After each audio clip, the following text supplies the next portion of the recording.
The project of Suwon Aqua progress in intangibility of water. Simcheongjeon, still intact in Korean society, as perpetual cultural heritage manifestation through the nation's collective memory.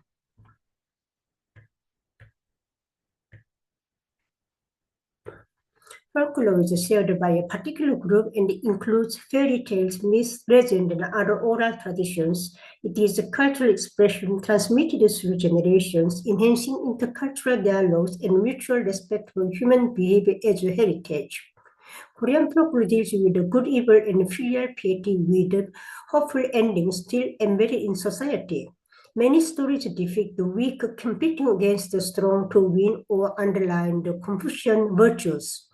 Although oral literature was religion mixed and transformed, its overall framework held the same, taking values from shamanism, Buddhism, and Confucianism.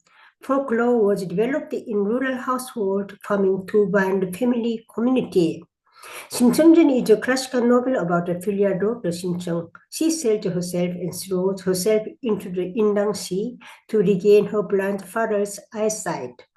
The selfless act of a filial piety facilitates her resurrection and she becomes an empress. Her father's blindness is cured. Gutaji and Hyunwoo-eun's tales of the Silla period are probably the sources. Pansori performed by a single narrator may be the older version, then adapted into the novel. It was reformed as a modern fiction and songs, TV shows, films, operas, musicals, etc. Questions arise about Al-Bashi's collective memory, a framework for studying societal remembrance. It suggests that the social groups and generations can build, share, and pass it along. Individual memories are recorded through collective memories built within social structures.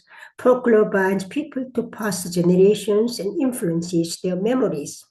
My paper discusses Simcheongjeon as a perpetual cultural manifestation of heritage through collective memories.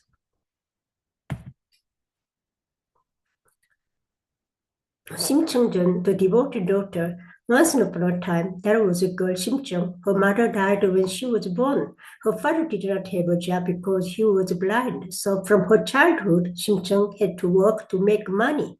One day, Simcheong was late coming home from work, so her father went out for her. While he was crossing the bridge, he fell into the river. "Help me, I'm drowning," he shouted in panic. A monk passing by saw him and jumped into the river to save him. "Are you okay?" asked the monk. He was surprised that he was blind. The monk advised him, "If you offer Buddha 300 serves of rice, you will regain your eyesight." Simcheong's father was very glad to hear the news, so he promised to give Buddha 300 serves of rice. Soon he realized that he could not afford to buy all the rice. When Simcheong came home, she saw her father looking very sad. "What's wrong, father?" she asked. He told her everything that happened and what the monk had said. "Don't worry, father," Simcheong reassured him. "I will try to get all the rice." One day, a woman said to Simcheong, "Did you hear the news? Some sailors want to buy a girl an offering to the sea god. They will pay as much as she wants." When Simcheong heard that, she knew where she could get the money to buy 300 sacks of rice. Simcheong went to see the sailors who want to buy a girl and asked him to buy her. "I need 300 sacks of rice for my father to regain his eyesight."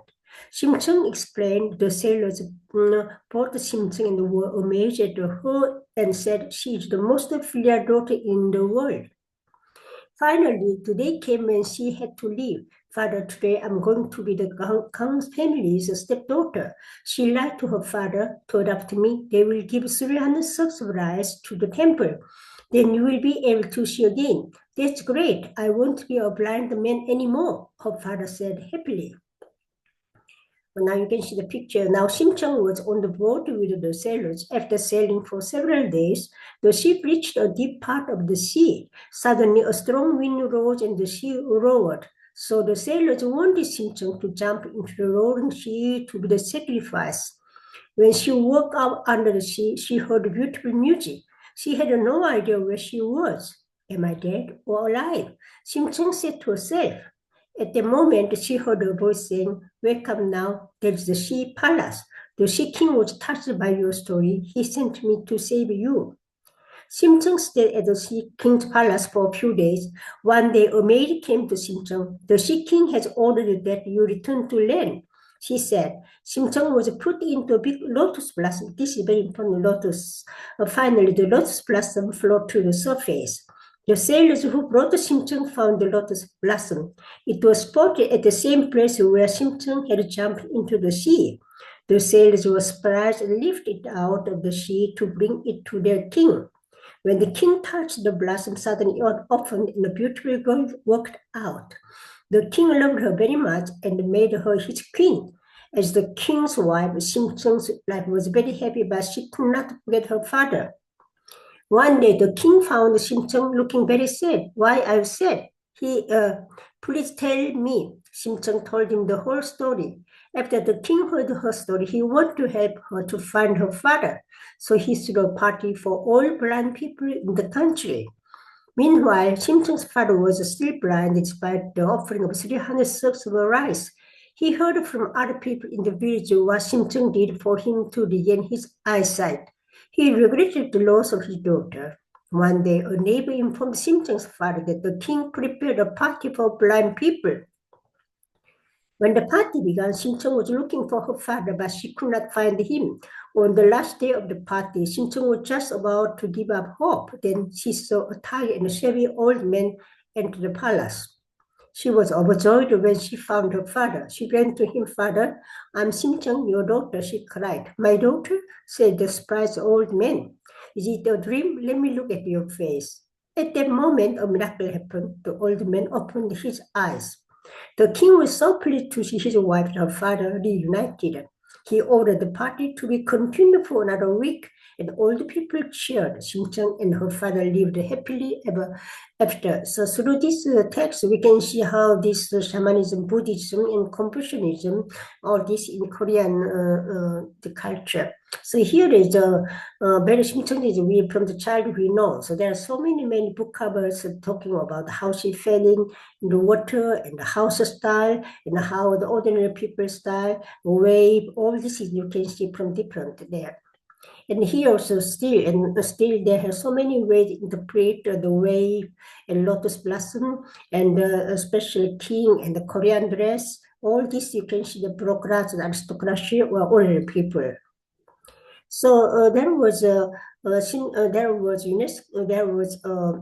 video about her. So I clipped these images from there, and from the upper it is Korean language. That this is a village where Simcheong lived, and this is a temple where they found the story, and there was a well, and there's water where he fell, he fall, and then there down this the translator that there was one lady whose name is Wonongjang. She met a monk, and then she followed this monk, and then on the way she met this Chinese, and then she got the gift, and then she went to China. So maybe this is a kind of origin related to Simcheong. And then here is 1123. There's a Goryeo dynasty. One gentleman, Segung, he went to Korea, and then there was a started from Jeolgangsung. This is the area also where the Simcheongs, all the this Korean lady arrived there. And then here there's so much the geography, and these teams went to China and the Cheongdongsa, this where their story following the book, and then they try to find this story from the library or museum library. And here also they found this different place. There's a wooden like the horses, and there was a graving the house on the stone, and the place where because it's very important, she fell in water. This is Indang, so this is so everybody say she fell in here. So this is of course cultural tourism, but also this is very important of a filial beauty. And there's a grave, and there's so many different places. They say this is the place where she fell in water, and there's so many, and we have also many museums and many stories, and then especially this one is water where she fell in, but this sea, and here we make the pansori. This is UNESCO or ICH, and they are also talking about this story. So this is cultural heritage. Of course, I cannot read all this, but tangible and intangible heritage require different approach to preserve and safeguard or core motivation deriving the conception and ratification of the 2000 UNESCO Convention for the safeguarding of the intangible cultural heritage. So we have many things, and the tangible is monument, intangible is living expressions, and then particularly intangible cultural heritage should be traditional, contemporary, and living simultaneously, and should be inclusive and should be representative. Number 4, community-based. And I mentioned to my presenters, the collective memory is very important to discuss about this theme. So actually, this collective memory emerged in the second half of the 19th century as a socialist Austrian Durkheim Albach coined the term as a foundational framework for studying societal remembrance. His analysis of the notion of collective memory is Le cadre source de la mémoire, 1925, suggests the possibility of construction, sharing, passing on by any size of social groups, communities, nations, and generations. All of the individual memories are recorded through the filter of their collective and social memories built within social structures and institutions. Individual memory is understood through group context. Collective memory develops further as people keep their history. Symbols, architecture, literature, in this case, Simcheongjeon, are reference for binding people to past generations and influencing their memory. Every collective memory relies on specific groups described by space and time. The group construct the memory and individuals do the work of remembering. So here's many also these theories, but anyhow, Albach suggests to issues collective memories depend on the context of remembering. In dealing with this, a group can seek a reassurance for their decision from the past. By doing it, collective remembering brings a selection of narratives which can respond both to present and future needs, and the collective memory paves the group the way to the future. So this is my main thing, and thank you